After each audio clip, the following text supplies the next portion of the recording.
दोस्तों नमस्कार, स्वागत है आप सभी का आपके अपने स्टडी प्लेटफॉर्म समग्र जीएस स्टडी पर। आज आपके बीच पुनः उपस्थित हुआ हूं junior assistant UP SSSC junior assistant के लिए।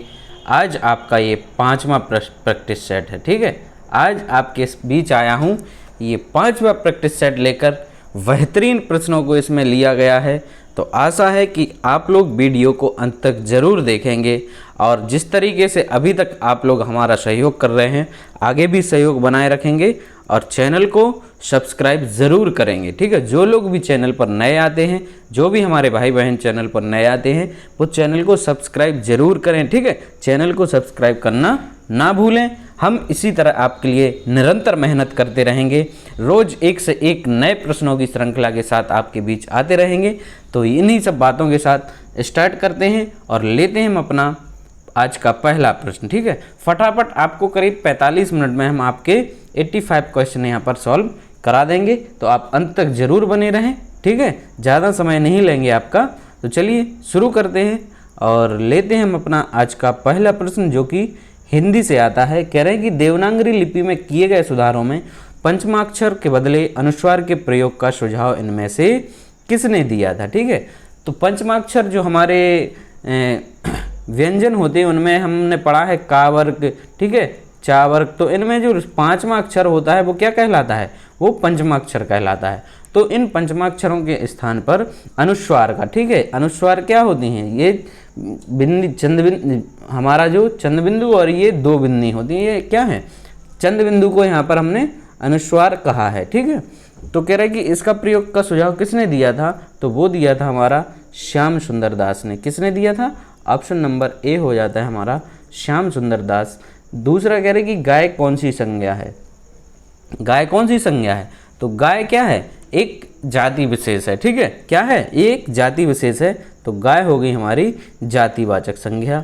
राइट आंसर हो जाएगा ऑप्शन नंबर बी। ठीक है, जातिवाचक संज्ञा।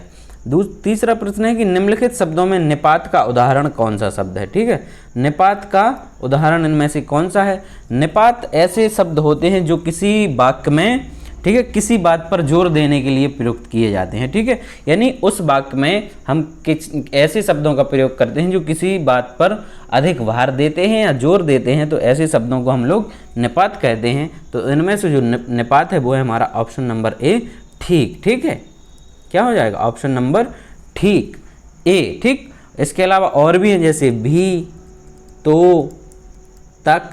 ठीक है, जैसे घर तक ही जाना, ये हमारे क्या हो गए, ही हो गया। केवल, ये सब क्या है, निपात हैं। ठीक, आगे बढ़ते हैं। अगला है कि किस विकल्प में कोई भी शब्द शुद्ध नहीं है।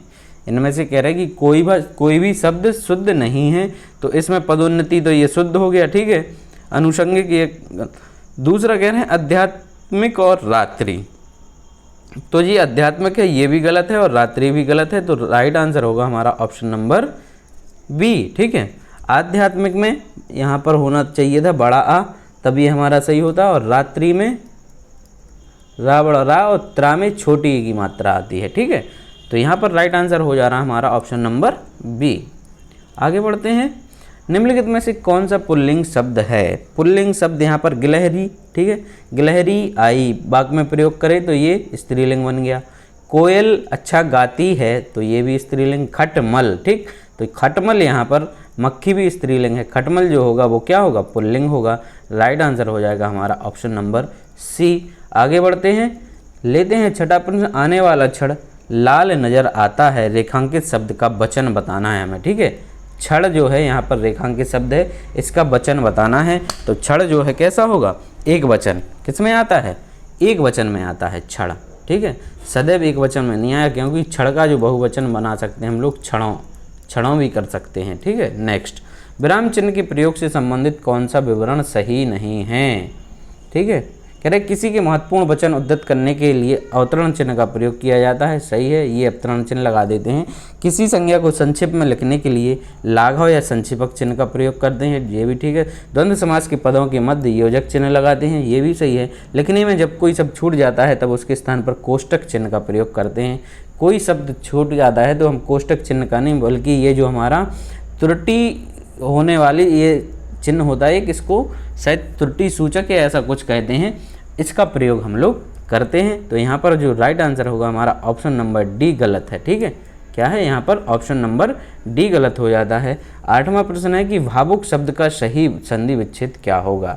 तो भावुक का जो सही संधि विच्छेद होगा वो होगा हमारा भौधन उक। क्या होगा, भौधन युक। राइट आंसर होगा ऑप्शन नंबर ए, ठीक है।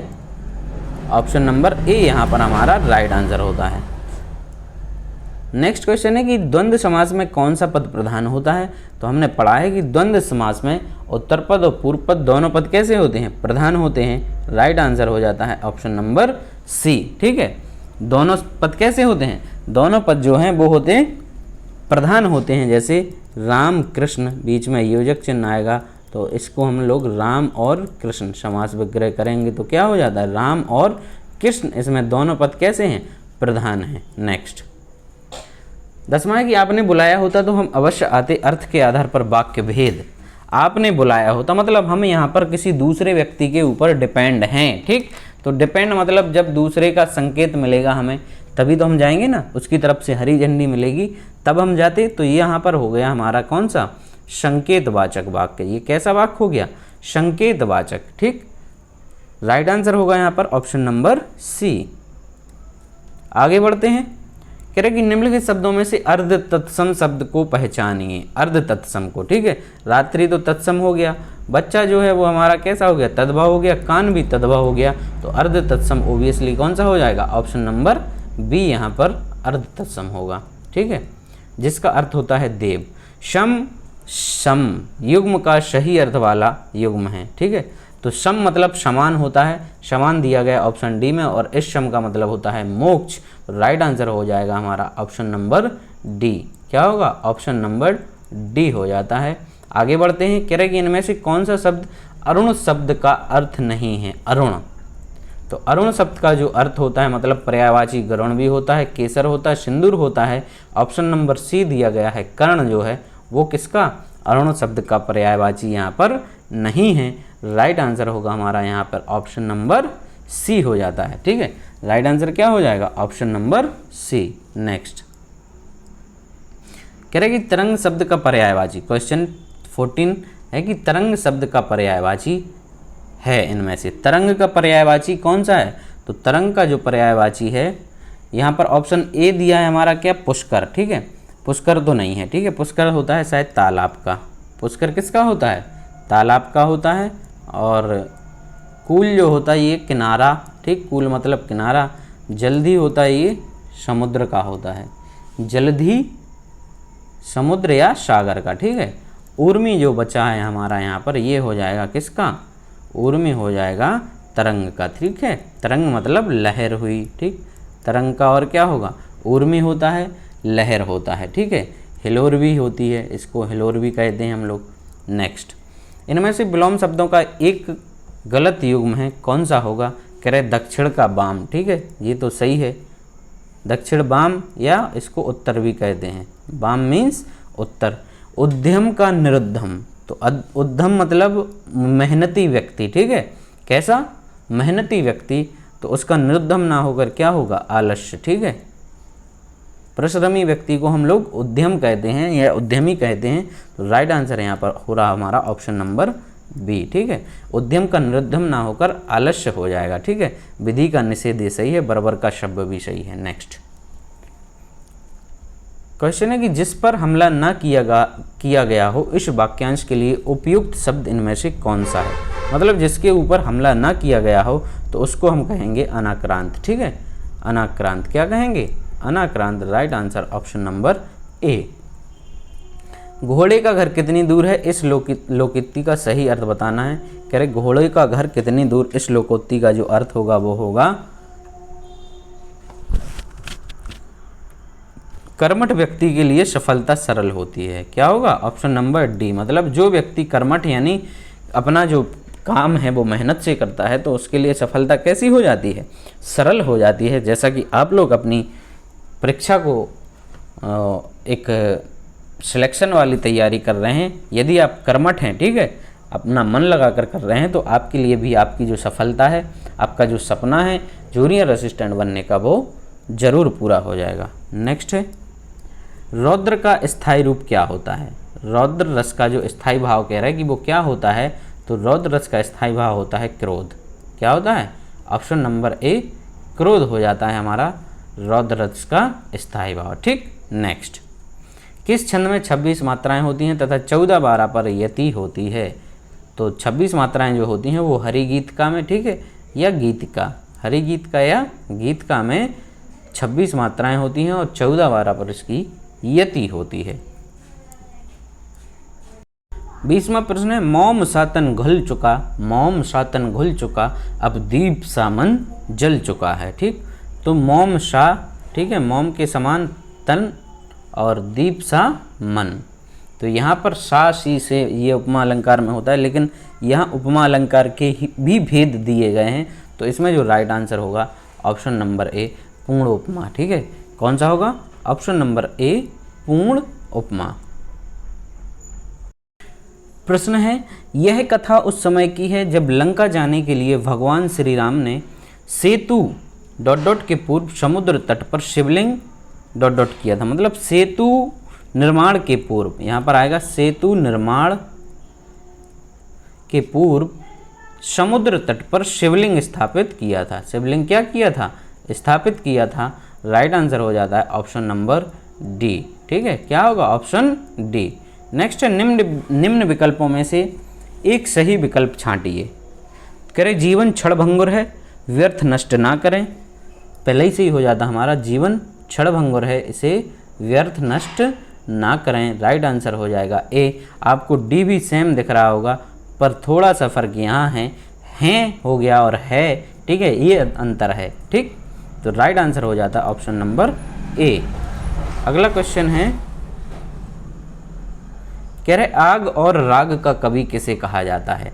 आग और राग का कवि किसे कहा जाता है? तो आग और राग का कवि जो कहा जाता है वो कहा जाता है किसको?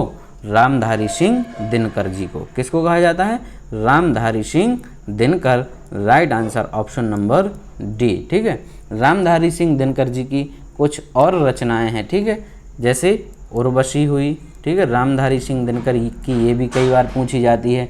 उर्वशी, रश्मि रथी, ठीक, रश्मि रथी, उर्वशी हुई, रश्मि रथी, प्रतीक्षा, ये इनकी कुछ प्रमुख रचनाएं हैं। ठीक है, और इनको आग और राग का कवि कहा जाता है।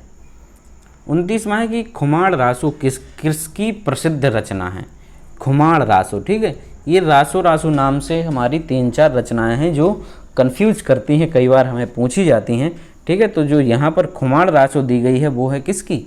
ये हमारी दलपति विजय। ऑप्शन नंबर जो सी दिया गया है ये दलपति विजय की है।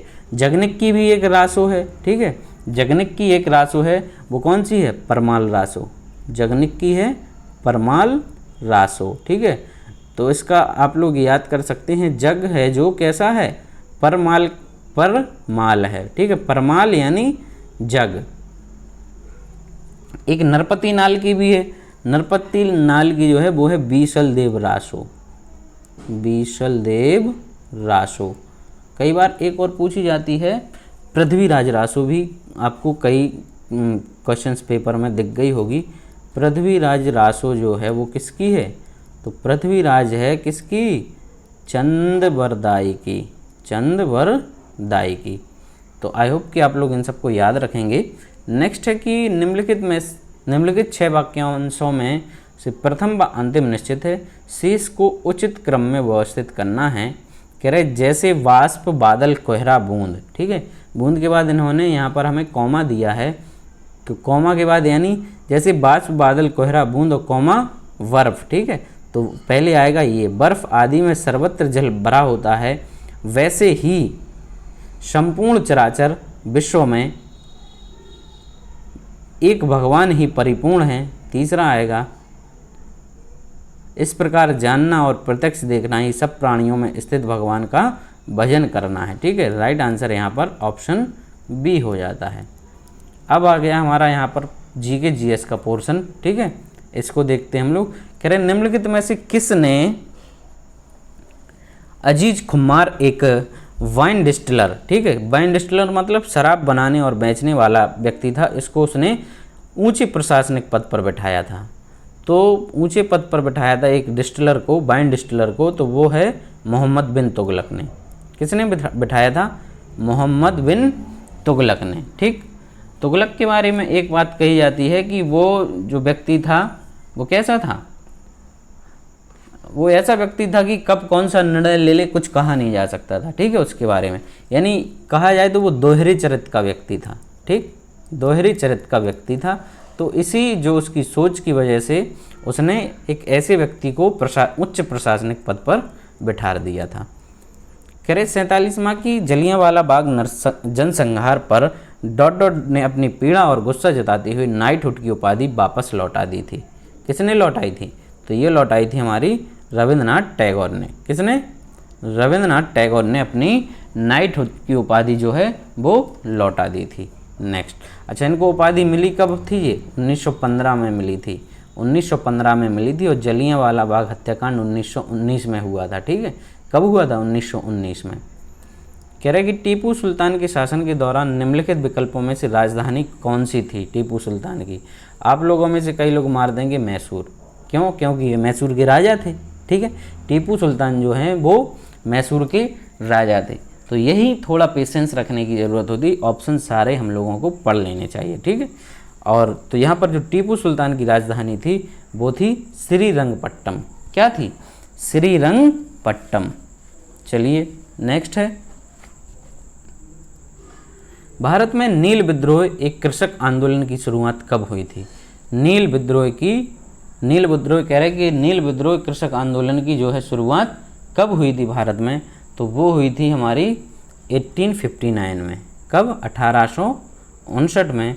राइट आंसर हो जाता है ऑप्शन नंबर बी। 1857 की ये क्रांति महान क्रांति है, इसको तो पता ही है, सबको पता है। ठीक है, नेक्स्ट, भगवान जगन्नाथ में रथों का त्यौहार रथ यात्रा हर वर्ष मनाया जाता है, सारे देश में मनाया जाता है, लेकिन पुरी और जो पुरी उड़ीसा है वहाँ पर ये काफ़ी धूमधाम से मनाया जाता है। ठीक है, भगवान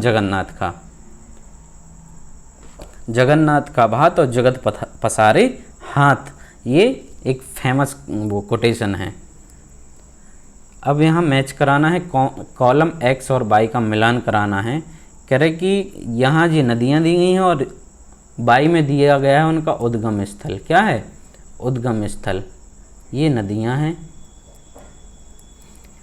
ऑप्शन पहला है हमारा कि कृष्णा नदी। कह रहे कृष्णा नदी का उद्गम स्थल क्या है? तो कृष्णा नदी जो है वो कहाँ से? महाबलेश्वर से। ठीक है, कृष्णा नदी महाबलेश्वर से, नर्मदा होती है अमरकंटक से।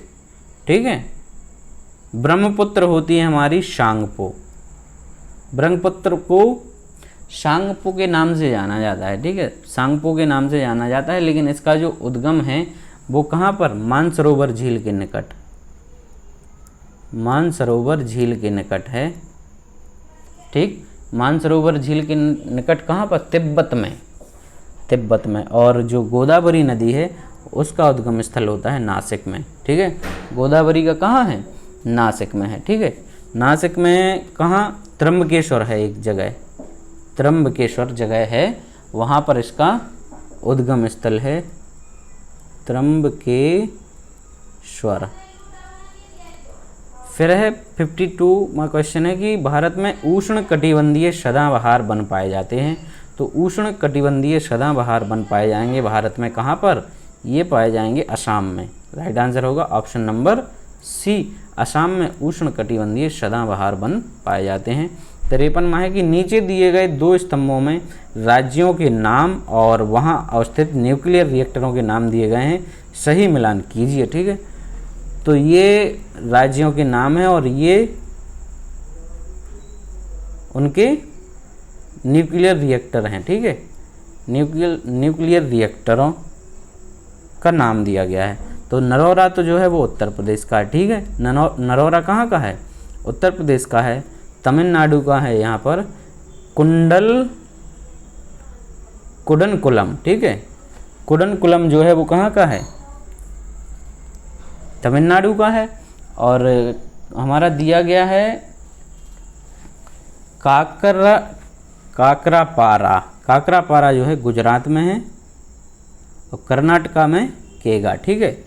उत्तर प्रदेश का जो नरौरा है वो किस जनपद में है?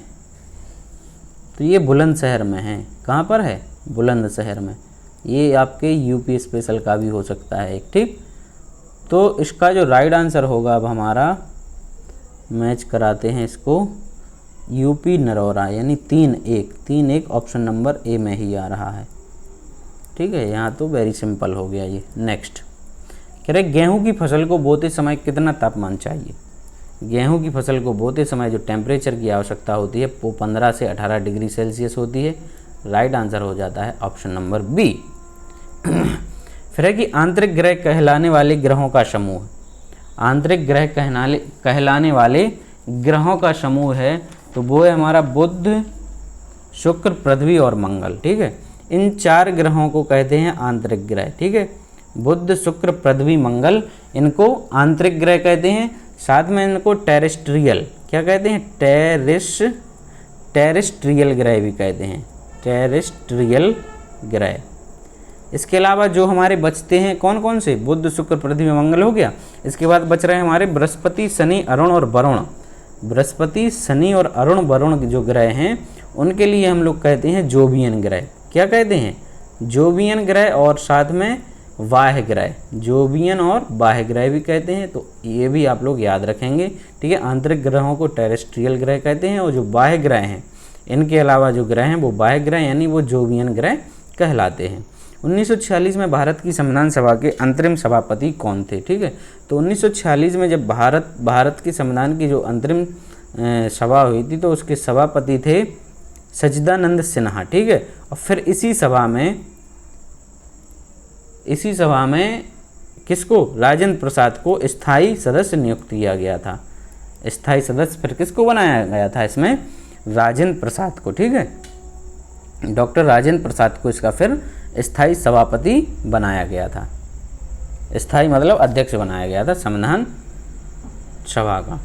कह रहे कि संविधान के 97वें संविधान संशोधन के संबंध में निम्नलिखित में से कौन सा कथन सत्य है? कह रहे इसमें स्वयं सहायता समूह बनाने के अधिकार को मौलिक अधिकार बनाया, गलत है, ये तो है ही नहीं।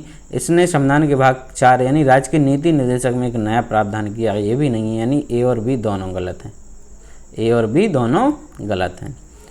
58 है कि पूर्व प्रधानमंत्री चौधरी देवी लाल के प्रपौत्र, पूर्व उप प्रधानमंत्री चौधरी देवीलाल के प्रपौत्र दुष्यंत चौटाला द्वारा गठित राजनीतिक दल का नाम क्या है? ठीक है, तो चौधरी देवीलाल के प्रपौत्र हैं दुष्यंत चौटाला, तो उनने हरियाणा में एक पार्टी का गठन किया है, जननायक जनता पार्टी, ठीक है। कहाँ की पार्टी है ये? हरियाणा की पार्टी है। Right answer option number C. आगे बढ़ते हैं, 59वां प्रश्न देखते हैं कि ग्राम पंचायत चुनाव लड़ने के लिए किसी उम्मीदवार की जो न्यूनतम आयु है वो कितनी होनी चाहिए? 18 वर्ष तो ये हमारी वोट डालने की है, ठीक है। 18 वर्ष में हम लोग वोट डाल लेते हैं और 21 वर्ष में हम ग्राम पंचायत के क्या बन सकते हैं? उम्मीदवार बन सकते हैं, यदि हमने 21 वर्ष की आयु पूरी कर ली हो। राइट आंसर हो जाएगा ऑप्शन नंबर ए। 60वां है कि पंचायती राज प्रणाली में राज शब्द का मतलब क्या है? राज शब्द का मतलब है हमारा, राज का मतलब हो गया रूल यानी नियम, ठीक है। राज का मतलब क्या हो गया? रूल या नियम। तो पंचायत के कुछ नियम होते हैं, इसलिए इसमें जो राज का शब्द है मतलब उसका मतलब हो गया रूल, ठीक है। नेक्स्ट है, निम्नलिखित में से क्या नीति आयोग का एक उद्देश्य नहीं है? नीति आयोग का उद्देश्य नहीं है इनमें से नए करेंसी नोटों को डिजाइन और प्रिंट करना, उन्हें चलन में लाना, ठीक है। ये नीति आयोग का काम नहीं है, ये नीति आयोग का काम नहीं है। राइट आंसर यहाँ पर ए हो जाएगा, ठीक है। ये आरबीआई का काम है। नेक्स्ट, स्टार्टअप इंडिया योजना जिसका उद्देश्य पूरे देश में उद्यमता को बढ़ावा देने और विकसित करने वाले एक पारिस्थितिकी तंत्र को विकसित करना है, कब शुरुआत की गई थी? 2012 तो हो ही नहीं सकता क्योंकि ये मोदी जी ने करी थी, तो कब करी थी? 2016 में। राइट आंसर क्या होगा? Option number B, startup India की शुरुआत 2016 में। ठीक है, चलिए नेक्स्ट। कह कि नियोन लैंप का आविष्कार के द्वारा किया गया था? किसके द्वारा किया गया था? तो नियोन लैंप का जो आविष्कार है वो किया गया था जॉर्जेस क्लाउड के द्वारा। किसके द्वारा किया गया था? George's cloud. ठीक, नेक्स्ट आगे बढ़ते हैं। सर्वोत्तम गुणवत्ता वाला कोयला, जिसमें 80% से लेकर 95% तक होता है, तो जो सर्वोत्तम गुणवत्ता वाला कोयला होता है वो एंथ्रेसाइट कहलाता है। क्या कहलाता है? एंथ्रेसाइट कहलाता है। राइट आंसर होगा हमारा यहाँ पर ऑप्शन नंबर डी। ठीक है, एंथ्रेसाइट, बिटुमिनस, लिग्नाइट और पीट, ये इनके क्रम होते हैं। एंथ्रेसाइट। नेक्स्ट, लाल रक्त कोशिका शरीर के किस अंग में बनता है? कह रहे जो आरबीसीस होती हैं, रेड ब्लड कॉर्पल्स, वो कह रहे किस अंग में बनती हैं? तो वो बनती हैं हमारी बोन मैरो या अस्थि मज्जा में। कहाँ पर बनती? ऑप्शन नंबर ए, बोन मैरो। ठीक है,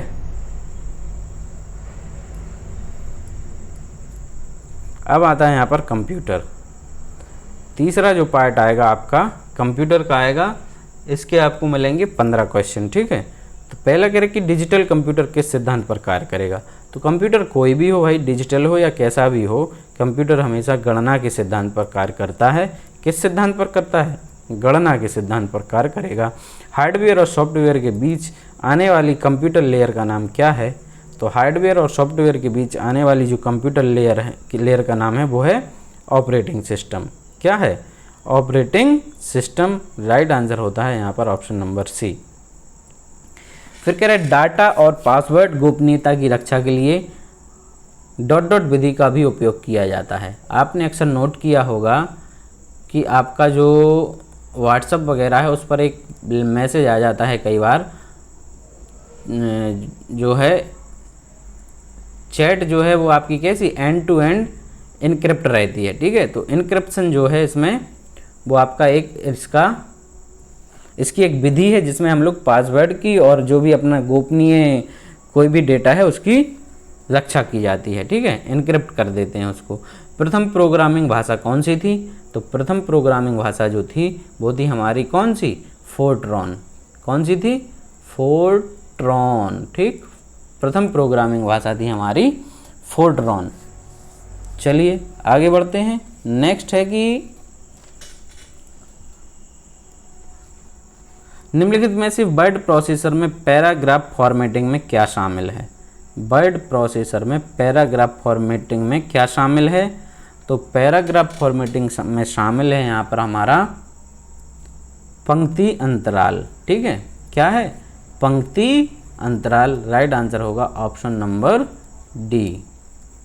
एमएस एक्सेल में आ जाते हैं, तो कह रहे कि एमएस एक्सेल में सेव कमांड चुनने के लिए कुंजी संयोजन क्या है? एक तो होता कंट्रोल एस होता है, ठीक, इससे भी सेव हो जाता है, लेकिन अब यहाँ पर एक है F12। F12 जो की होती है उसको शिफ्ट के साथ दबाने पर भी क्या हो जाता है? सेव कमांड वहाँ पर आ जाता है आपका। नेक्स्ट, डिलीट किए गए किसी भी ईमेल को स्टोर करने के लिए आमतौर पर निम्नलिखित में से किस फोल्डर का प्रयोग किया जाता है? तो वो ट्रैश बिन में चला जाता है। कहाँ चला जाता है? ट्रैश बिन में। कोई भी हम लोग अपने मोबाइल में भी कोई पिक्चर वगैरह डिलीट कर देते हैं तो वो आपकी ट्रैश बिन में चली जाती है, वहाँ पर करीब 30 दिन तक ये बनी रहती है। ठीक, तो यहाँ पर होगा ऑप्शन नंबर बी सही, ट्रैश में चली जाती है। कह रहे कि इंटरनेट पर वस्तुओं के व्यापार की प्रक्रिया को निम्न नाम से जाना जाता है। ठीक है, वस्तुओं का व्यापार कर रहे हैं इंटरनेट पर, तो इंटरनेट के लिए ई आ जाएगा और व्यापार के लिए ई यहाँ पर कॉमर्स इसको कहा जाता है। ठीक है, क्या कहा जाता है? E commerce. राइट आंसर होगा ऑप्शन नंबर डी। क्या होगा? Option number D. फिर है कि निम्नलिखित में से किस सोशल नेटवर्किंग ऐप ने लाइव रूम सुविधा यानी फीचर आरंभ किया है? तो जो लाइव रूम सुविधा है वो है किसने दी है? वो दी है हमारा इंस्टाग्राम ने ये सुविधा शुरू की है। किसने करी है? इंस्टाग्राम ने। ठीक, राइट आंसर हो जाता है ऑप्शन नंबर डी। नेक्स्ट, किसी व्यक्ति को विशिष्ट रूप से पहचानने के लिए प्रयुक्त तकनीक को किस नाम से जाना जाता है? तो विशिष्ट रूप से पहचानने के लिए हम लोग क्या प्रयोग करते हैं? बायोमेट्रिक। ठीक है, बायोमेट्रिक, जिसका प्रयोग हम लोग आधार कार्ड में करते हैं। किस में करते हैं? आधार कार्ड में प्रयोग करते हैं। राइट आंसर हो जाएगा ऑप्शन नंबर ए। ठीक है,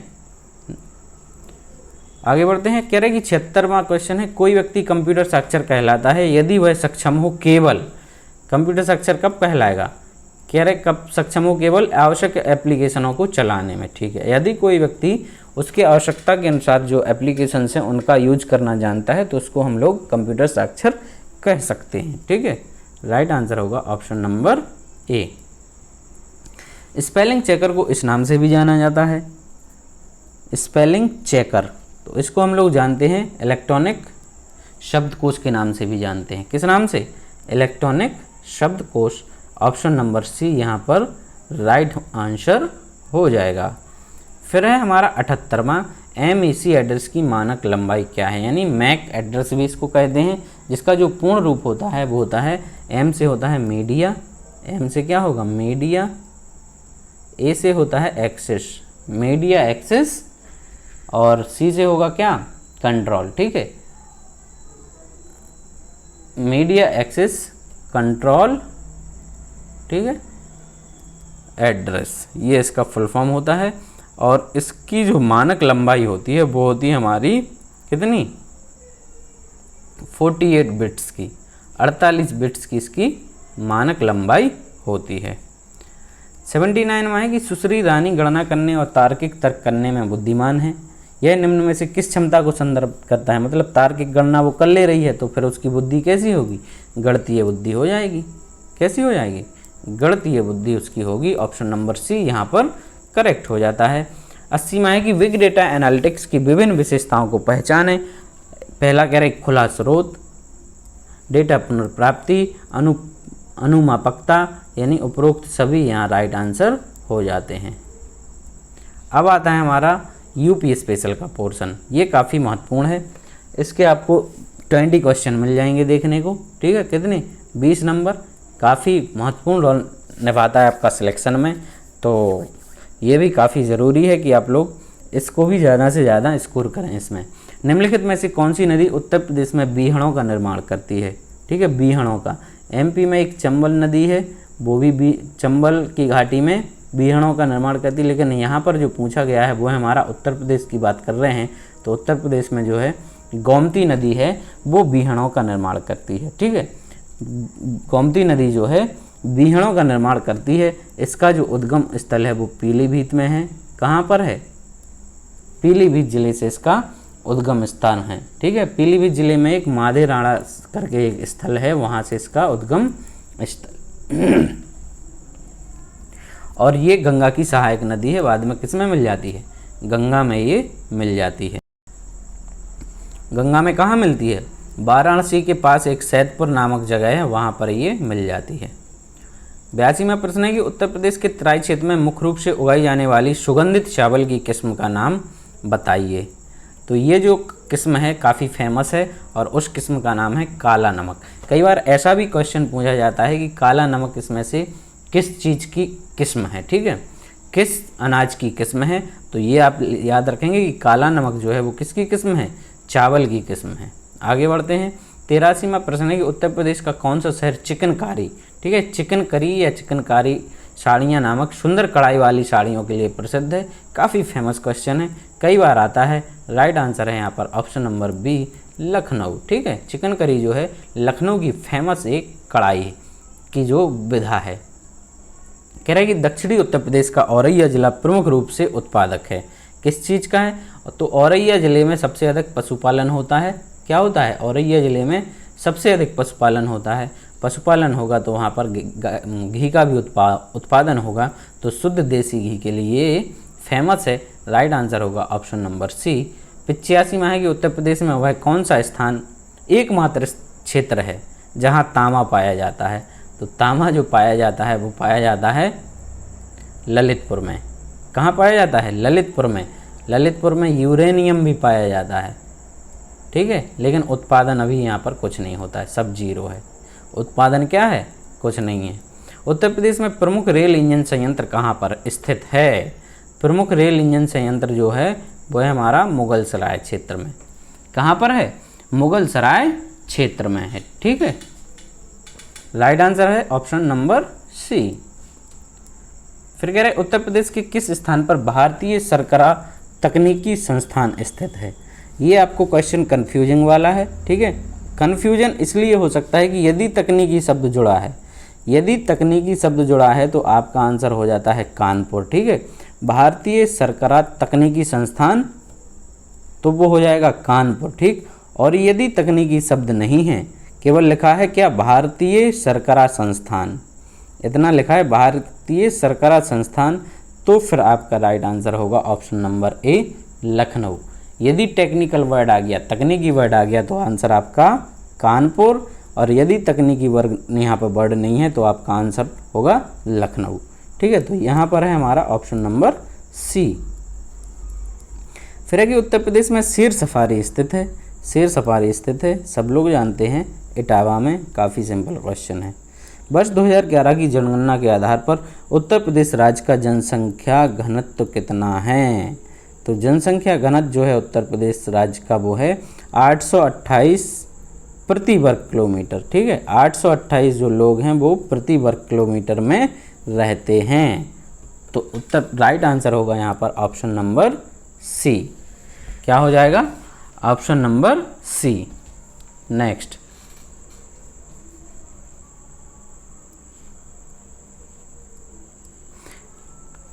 क्वेश्चन है 90 इनमें से कौन सा उत्तर प्रदेश का लोक नृत्य नहीं है? रामलीला है, रासलीला है, अहिर नृत्य है, गिद्धा जो है वो नहीं है। गिद्धा कहाँ का है? ये पंजाब का है। ये भी सिंपल क्वेश्चन है। नेक्स्ट, रामलीला और रासलीला उत्तर प्रदेश में किस चीज़ के उदाहरण है? तो रामलीला तो जो है एक लोक नाटक है, और रासलीला जो है एक नृत्य की शैली है। ऑप्शन यहाँ पर हो जाएगा बी सही। क्या होगा? Option number B. आगे बढ़ते हैं।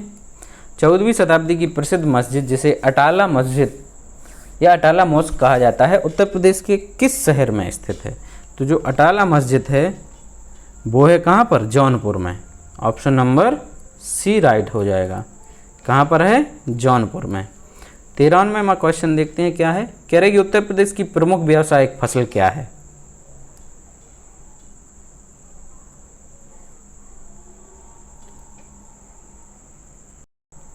तो उत्तर प्रदेश की जो प्रमुख व्यावसायिक फसल है वो है गन्ना। गन्ना उत्पादन में यूपी का पहला स्थान है, गेहूं में भी है, ठीक है। गन्ना में है, गेहूं में है, चावल में दूसरा है। नेक्स्ट है कि भारत से सॉफ्टवेयर निर्यात की दृष्टि से उत्तर प्रदेश कौन से स्थान पर है? तो सॉफ्टवेयर निर्यात की दृष्टि से उत्तर प्रदेश जो है वो है कौन से? दूसरे स्थान पर। Right answer option number B. फिर है उत्तर प्रदेश में किस वर्ष में NREGA मतलब MNREGA Mahatma Gandhi national rural employment guarantee act, ठीक है। मनरेगा का जो आपका फुल फॉर्म होता है Mahatma Gandhi national rural employment guarantee act. कह रहे कि इसका प्रारंभ यूपी में कब किया गया था? तो सर्वप्रथम जो मनरेगा का प्रारंभ किया गया था वो 2006 में किया गया था, और पहले ही फेज़ में, ठीक है, पहले फेज़ में ये यूपी में भी लागू हो गया था, ठीक है। तो इसका जो ईयर है वो है 2006 और डेट है इसकी वो है 2 फरवरी 2006 को ये लागू किया गया था। फिर है कि उत्तर प्रदेश में ... के प्रचार हेतु कन्या सुमंगला योजना की शुरुआत की गई थी। तो कन्या सुमंगला योजना की जो शुरुआत की गई थी, कन्या सुमंगला योजना की शुरुआत की गई थी वो की गई थी लड़कियों के लिए स्वास्थ्य एवं शैक्षणिक मानक के लिए, ठीक है। तो इसमें लड़की के जन्म लेने से, ठीक है, लड़की के जन्म लेने से जन्म पर इसमें कुछ अमाउंट दिया जाएगा। फिर उसकी जब शिक्षा शुरू होगी, ठीक, शिक्षा जब शुरू होती है तब उसको कुछ, जन्म लेगी तब मिलेगा। फिर इसमें टीकाकरण होता है, टीकाकरण पर भी मिलता है। फिर जब वो उसकी शिक्षा शुरू होती है तब मिलता है। ऐसे टोटल मिला के शायद इसमें 18,000 के समथिंग जो राशि है वो दी जाती है। ये फिगर एक्यूरेट नहीं है, इसमें थोड़ा कुछ चेंजेस भी हो सकता है। उत्तर प्रदेश में आसरा योजना लागू की गई थी। तो उत्तर प्रदेश में जो आसरा योजना है वो लागू की गई थी हमारी कब? 20 अप्रैल 2013 को। कब की गई थी? 20 अप्रैल 2013 को, ठीक है। और इस आसरा योजना का जो मुख्य उद्देश्य था कि रिहायशी जो इलाके हैं, ठीक है, रिहायशी इलाकों में मतलब जो पॉश कॉलोनीज़ होती हैं वहाँ पर जो मलिन बस्तियों के लोग हैं, ठीक है, मलिन बस्तियों के लोग हैं, उनको कम लागत पर रिहायशी इलाकों में मकान उपलब्ध कराने के उद्देश्य से जो ये योजना लागू की गई थी।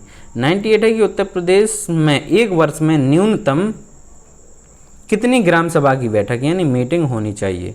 तो ग्राम सभा की एक वर्ष में न्यूनतम जो है कम से कम 2 बैठकें अनिवार्य हैं। कितनी हैं?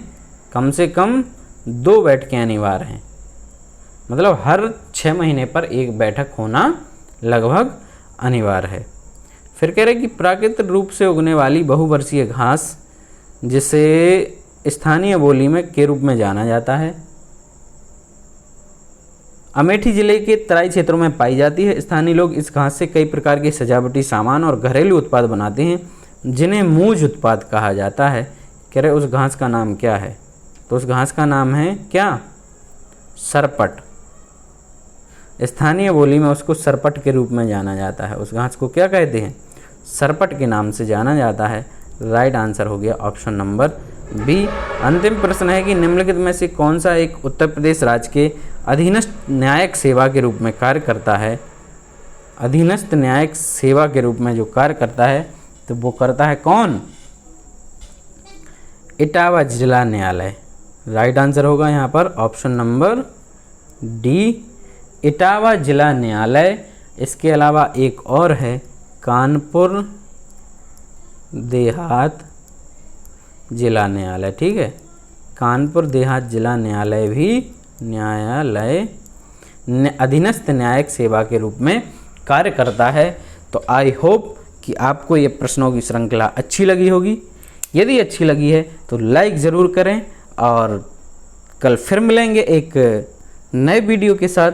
तब तक के लिए आप सभी को बहुत बहुत नमस्कार और हमसे जुड़ने के लिए धन्यवाद।